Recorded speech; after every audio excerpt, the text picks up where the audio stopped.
hadis selanjutnya an Anas bin Malik radhiyallahu an.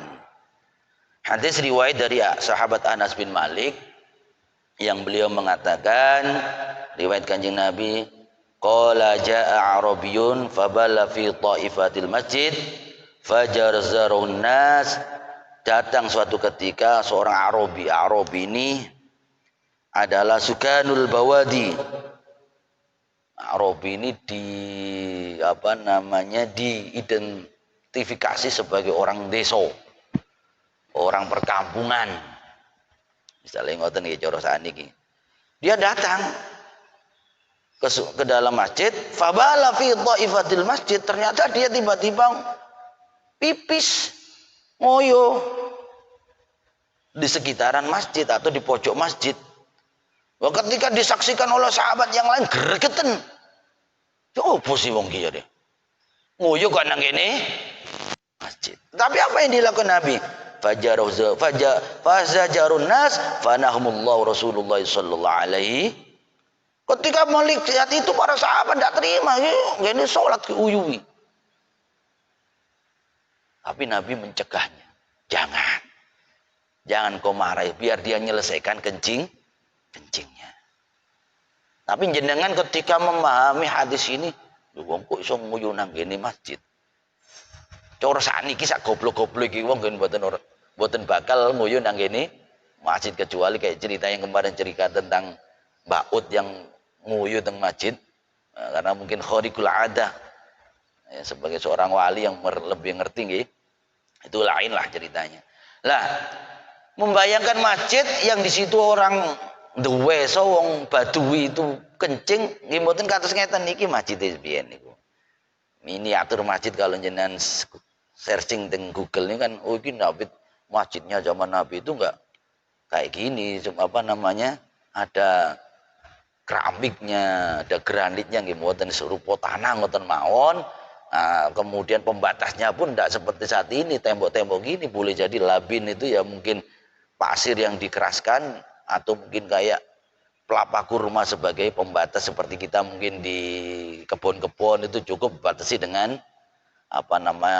dengan blukar, semak blukar itu. Hingga mungkin Arab itu berpikir oleh ngoyo di gini karena pembatasnya itu.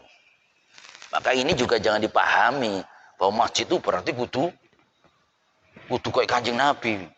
Tidak boleh pakai namanya lantai. Lu ada begitu itu.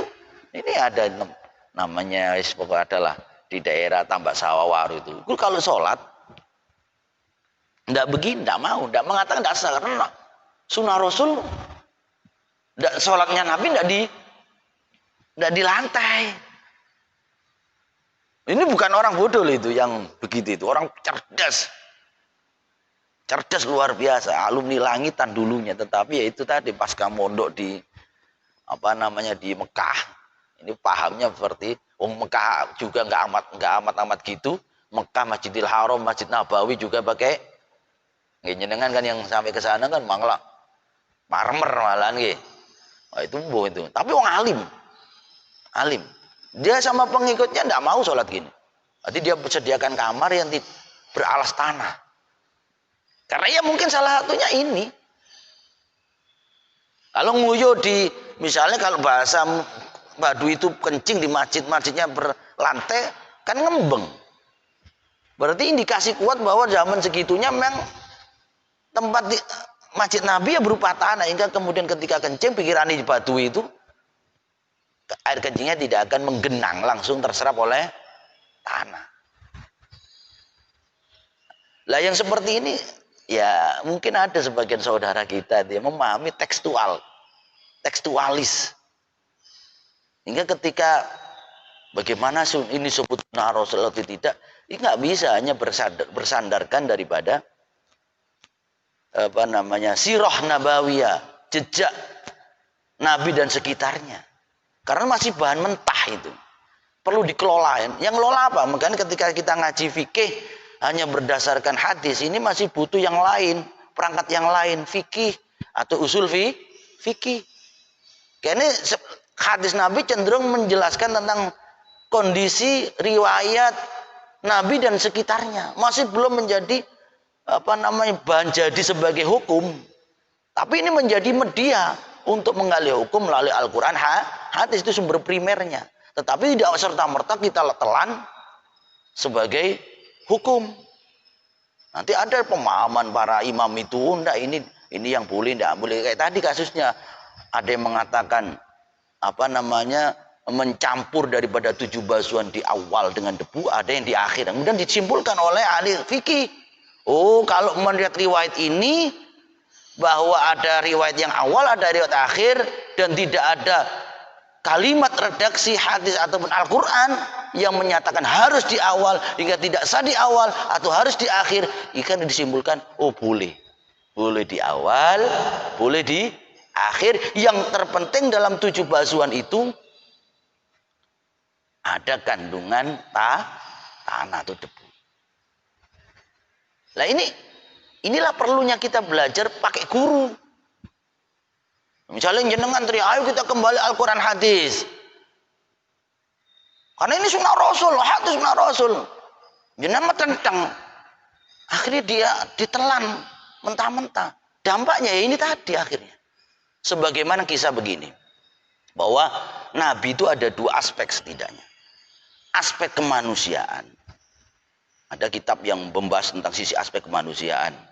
Ada aspek syariah yang menjadi patokan hukum. Misal, aspek kemanusiaan ini meliput dengan budaya. Hingga nggak bisa serta-merta, oh ini sunnah Rasul nih pakaian jubah ini. Hingga orang berpakai celana, pakai sarung, nggak ikut disesat. Ya nggak juga. Karena begitu digali oleh pakar fikih. Oh ternyata bukan masalah bentuknya pakaian. Karena mungkin tradisi orang Arab pakai jubah, situasinya memang kalau panas ekstrim, kalau dingin ekstrim. Dan kemudian kawasannya berdebu karena gurun padang pasir. Hingga harus pakai cadar dan sebagainya. Tetapi ketika dipahami oleh para ulama sohibul madzhab yang bisa menggali hadis, enggak itu. Ternyata yang terpenting di sana itu adalah menutupi auratnya. Modelnya bagaimanapun is okay. Entah sampean pakai sarung, ya, pakai celana, pakai jubah monggo. Karena yang pakai jubah kemudian diklaim sebagai sunnah Rasul, Abu Jahal, orang kafir Quraisy, dia pakai jubah. Oh jangan-jangan maksudnya pakai jubah Nabi itu sangat amat menghormati adat istiadat. Karena adat istiadat orang sana, kemana-mana pakai baju kayak daster gitu. Kalau kita namanya daster kemudian menjadi jubah.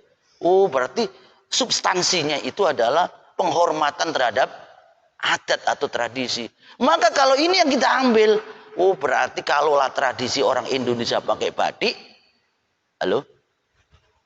karena pakai takwa ini kan baju koko namanya, koko nama corong ini orang Chinese. Bagi kita pakai budayanya orang Cina. Kalau budaya kita asli apa? Batik. Berarti yang paling sunnah ya pakai batik. Mesti ini ngoten, tapi dengan catatan batiknya jangan tulisannya yang nang aneh-aneh tuh, gambarnya yang tidak terhormat gitu nggih, mboten ngoten. Misalnya pakai batik kayak sholat tulisannya wanita misalnya Persebaya bonek mania sing mburi sholate. Waduh yo rek bonek iki kate lawan Arema marino. Nah, dampaknya sholatnya mboten khusyuk. Ngoten niku mati. Termasuk Gusmus, termasuk istimbatul hukminya gitu. Jangan-jangan yang saya pakai batik ini lebih sunnah karena Nabi urusannya bukan itu, yang terpenting menutupi aurat dan terhormat. Bukan masalah fashionnya. Saat niki senengane wong wedok-wedok ini kan yang batik kan untuk dolan kelambi akhirnya. Ada model baru ya hijab, kalau harus yang sunnah tuh hijabnya pakai pasmina gitu loh. Wah akhirnya sing dodol kelambi sumpek iki. Dunia pasmina to ya kudu ana hijabers. Ada yang modelnya begini, ada yang sekarang jilbab nih lho. Sak ngene klambine dilepokno nang nggih ya. Jilbab yang di situ ada tempatnya tangan dan sebagainya, itu bagian daripada desain. Bukan bagian daripada syariat. Syariatnya apa? Menutupi aurat. Hingga kemudian bagaimana aurat itu? Oh, versinya imam ini kalau per laki-laki baina surah wal rukbah. Kemudian ada lagi versi imam ini auratnya laki-laki cukup kubulain, kubul dan dubur, alat kelamin tertutupi depan belakang selesai. Ingat jenengan mungkin kemarin ada viral itu seorang petinju apa itu sholat pakai celana pendek ya. Itu lebih Tyson siapa itu viral. Kok kaki ini kak? Ya karena kita Syafi'i. Syafi'i roto-roto auratnya itu adalah baina surah waruk. Yang lain tidak cukup kemaluan dan sebagainya. Atau mungkin di perempuan begitu. Ya tapi kita nggak membenarkan kok anak ahli tafsir kok gak jilbaban. Mungkin beliaunya bapaknya lebih ngerti. Dia ikut mazhab bagaimana ya. Nah, kita, ada lagi ini pakai cadar malah. Ya mungkin dia ikut pendapat yang aurat ini perempuan ya, bahkan termasuk suara. Pokoknya gegeran ngoten mawon. Di situ ada ruang interpretasi dan siap ikut siapa ngoten mawon. Dan lagi-lagi tidak bisa kemudian bahwa sosok Nabi itu semuanya bisa kita praktekkan. Inilah pentingnya kita belajar fikih. Misal, di zaman Nabi itu air sulit. Banyu nih soro. Sisi yang lain, ya padang pasir. Maka kemudian, Nabi dan lingkungannya, ketika harus buang air besar, atau kalau di sana nggak ada air ya berarti buang pasir besar atau buang ya apa lagi ngaten istilah lagi, buang hajat lagi. Mungkin orang sana buang hajatnya kalau siang hari ya malu, nggak ada istilah jamban yang tertutup karena padang pasir. Kalaulah dia harus buang di depan rumah misalnya, buang hajat depan rumah, yo kain anang tonggo ambuni, apalagi sampai terinjek. Maka kemudian tradisi Arab kalau buang hajat tuh nunggu malam hari. Dan itu dia datang ke Sokhro. Sokhro itu tanah lapang yang luas. Kayak ini tiang-tiang kalau hidup di daerah pesisir gitu ya. Itu kalau mau buang hajat tuh bawa tempe. Tahu tempe jenengan? Misalnya ada orang sana dia tameng sebelah sana. Ada sebelah sana puter lagi ke sana. Nah, yang menjadi problem ketika sana ada orang, sana ada orang, sana ada orang, sana ada orang, akhirnya tempenya disuwun gini, wis. Wah, menyerah lah ya, menyerah ya. Nah, tapi orang Arab zaman segitunya kalau buang hajat ya diempet. Ngenteni langit mulai gelap. Satu itu. Yang kedua, kawasan padang pasir, air sulit. Kalaulah dia cebok, enggak pakai air. Masa pakai pasir? Gatel kabeh. Cebok pakai. Ternyata ada solusi. Solusinya apa? Pakai batu. Lu bayangkan misalnya kita kekeh. Oh, kita harus ikutin sunnah Rasul. Rasul tuh kalau buang hajat begini. Wong Jawa, wong Sidoarjo, wong Istana Mentari. Gelem jenengan. Ojo maneh pakai batu, pakai tisu loh. Yang tersedia di hotel-hotel lagi ya. Karena ingin toiletnya kering terus gitu. Biar steril kan air itu yang bikin bakteri kan. Pakai tisu. Kok ya gak jangkep ngono cawi niku. Nggih napa nggih? Meskipun hanya kedar pipis kok gak jangkep. Lek lanang enak wedok ya apa tambah. Lah, artinya ndak semua sisi Rasul itu menjadi keputusan hukum yang bisa kita lakukan. Masih butuh digali. Akhirnya ketemu ulama menyata, oh gini lah. Cara Nabi itu begini, cara bersuci karena situasi geografisnya begitu. Akhirnya bolehlah bersuci pakai selain air. Yang penting benda itu benda yang tidak tidak benda yang terhormat. Misalnya pakai kertas yang ada tulisan Qur'annya. Kok benda keras yang disangat kuat mungkin di sana bisa menghilangkan bau dan asarnya atau bendanya. Selesai, entah pakai tisu, entah pakai batu, pakai kreweng, yang penting jangan pakai benda yang terhormat. Misalnya dilala yo pakai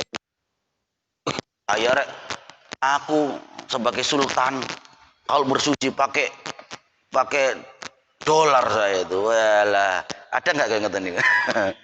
Sultan emang siapa yang ngelarang kan? Ya nggak boleh karena itu benda yang terhormat.